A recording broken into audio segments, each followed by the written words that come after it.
সিজদার কি মজা, নামাজের সিজদার কি মজা। একবার দিয়ে তো দেখেন, একবার দিয়ে তো দেখেন মন থেকে। যখন আপনার কপাল ঝুকার আগে দিল ঝুঁকে যাবে, আপনি নিজেই বলবেন এটার মতো শান্তির জগৎ আর কিচ্ছুই হতে পারে না। আমার রবের দরবারে মাথা ঝুকানোর মতো ইজ্জত আর কোনো জায়গায় হতে পারে না। সুবহান। নারে তাকবীর, আল্লাহু আকবার। নারে রিসালাত, নারে গাউসিয়া, আহলে সুন্নাত ওয়াল জামাত। বর্তমান যতগুলা ভালো ভালো ডাক্তার আছে, এই কিছুদিন আগে নজরে আসলো একজন অন্য ধর্মের বড় ডাক্তার বলছেন মুসলমানদের 5 ওয়াক্ত নামাজ আমার বড্ড পছন্দ। সুবহানাল্লাহ। আরেকটু আস্তে। সুবহানাল্লাহ। উনি ওনার বক্তব্যে যে বিষয়টা তুলে ধরতে চেয়েছেন, যার মূল কথা হচ্ছে যে যারা 5 ওয়াক্ত নামাজ পড়বে, এই 5 ওয়াক্ত নামাজের ভিতরে যতবার রুকু করে কোমর ভাঙবে,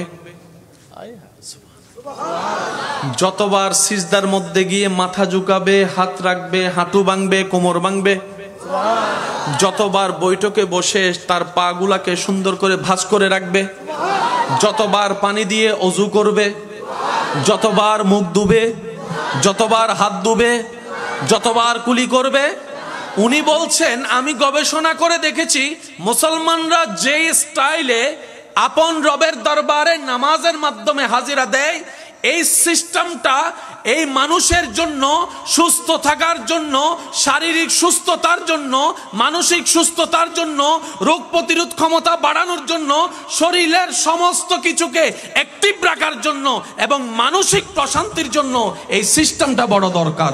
সুবহান। আপনি যদি কখনো সময় পান, একটু প্র্যাকটিস করে দেখবেন, ট্রাই করে দেখবেন, নিরিবিলি রুমের মধ্যে বসে আপনি আপনার মন মতো পরিবেশ তৈরি করে সুন্দর করে আদবের সাথে বসে চোখটা বন্ধ করে শুধু আল্লাহ আল্লাহ জিকিরটা আপনি করতে থাকবেন সুন্দরভাবে। দেখবেন আপনার জিকির করার মনোযোগের দিকে যদি আপনি একটু মনোযোগ দেন, আপনার মুখের স্টাইল, জিহ্বার ব্যায়াম, ঠোঁটের ব্যায়াম, আওয়াজের সাথে সাথে আপনার কলবের যে একটা হৃদয়ের শান্তি, সেই জিনিসটা আপনি সন্ধান পেয়ে যাবেন। সুবহানাল্লাহ।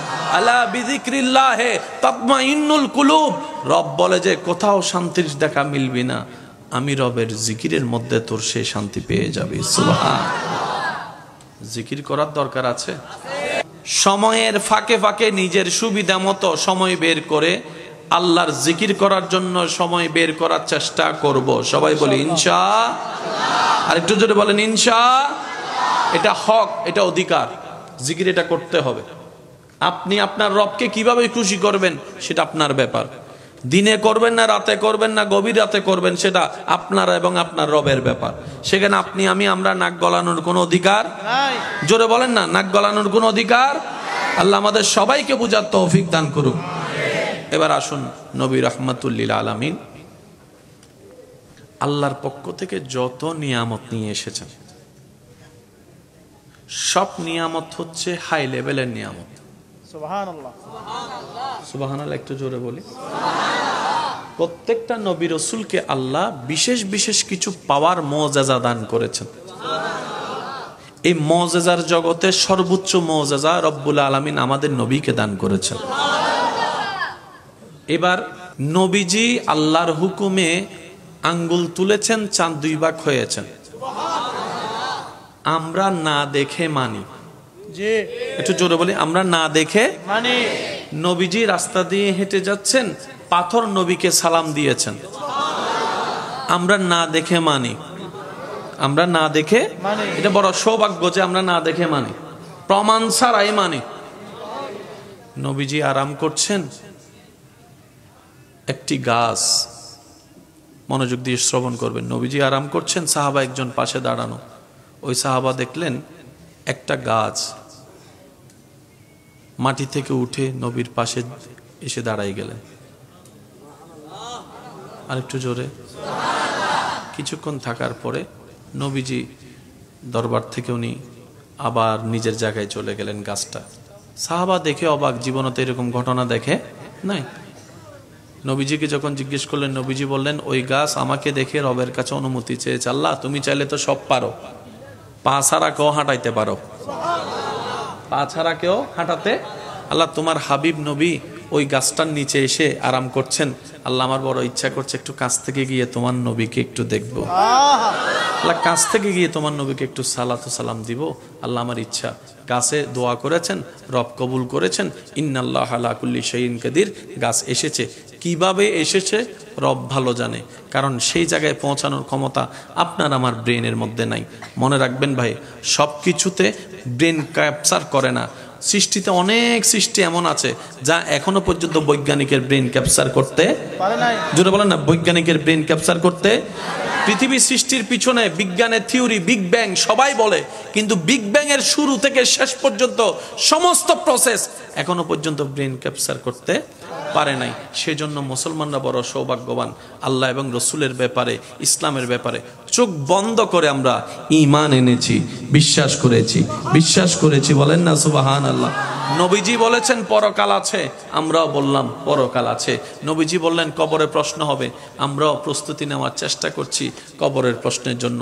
নবীজি বললেন জিব্রাইল নামক ফেরেশতা আছে, আমরাও মেনে নিলাম। ইসরাফিল, মিকাইল, আজরাইলের সাথে জীবনে কোনোদিন দেখা হয় নাই, কিন্তু নবী বলেছেন আমরা মেনে নিয়েছি। এটাই মুসলমানদের ঈমান। সুবহানাল্লাহ। মনোযোগ আছে? আল্লাহ তাআলা আমাদের নবীকে অনেক ধরনের অলৌকিক ক্ষমতা দিয়েছেন, তো ওগুলা তো আমরা বিশ্বাস করি, মানি। এখন কি আর চাঁদ বিভাগের ঘটনা আমরা দেখাতে পারবো? না। একটু বলেন না, দেখাতে পারবো? কোনো অন্য মানুষ যদি এসে আমাদেরকে বলে তোমাদের নবীর স্পেশাল মুজিজা কি, কারণ আল্লাহ যাদেরকে পাঠায় তাদেরকে তো কিছু বিশেষ স্পেশাল পাওয়ার দেয়, তোমাদের নবীর কি? এখন আমরা যদি বলি চাঁদ বিভাগের কথা, সে বলে যে আমি তো দেখি নাই, মানবো কেমনে? করতেও পারে। একটু বলেন না, করতেও পারে। নবীজি হাত তুলেছেন, আল্লাহ ডুবন্ত সূর্যকে আবার তুলে দিয়েছেন। এটা আমরা মানি, সবাই তো আর মানবে। মনে রাখবেন আমার ইমানদার ভাইয়েরা, আল্লাহ তাআলা আমাদের নবীকে যত ধরনের স্পেশাল নিয়ামত দিয়েছেন, মুজিজা দিয়েছেন, তোর মধ্যে কিয়ামত পর্যন্তর জন্য দলিল হিসেবে একটি মুজিজা, যেটার নাম হচ্ছে কোরআনুল কারীম। আর একটু জোরে, কোরআন হচ্ছে আল্লাহর পক্ষ থেকে দলিল। সুবহানাল্লাহ। আপনি যে কোনো জায়গায় আল্লাহর উপর ভরসা করে নবীর প্রেম সাথে নিয়ে কোরআনকে নিয়ে দাঁড়াবেন, আল্লাহ তাআলা আপনাকে এমন দয়া করবেন, মাথা নিচু করে আপনাকে আসতে হবে না, মাথা নিচু করে আসতে হবে না।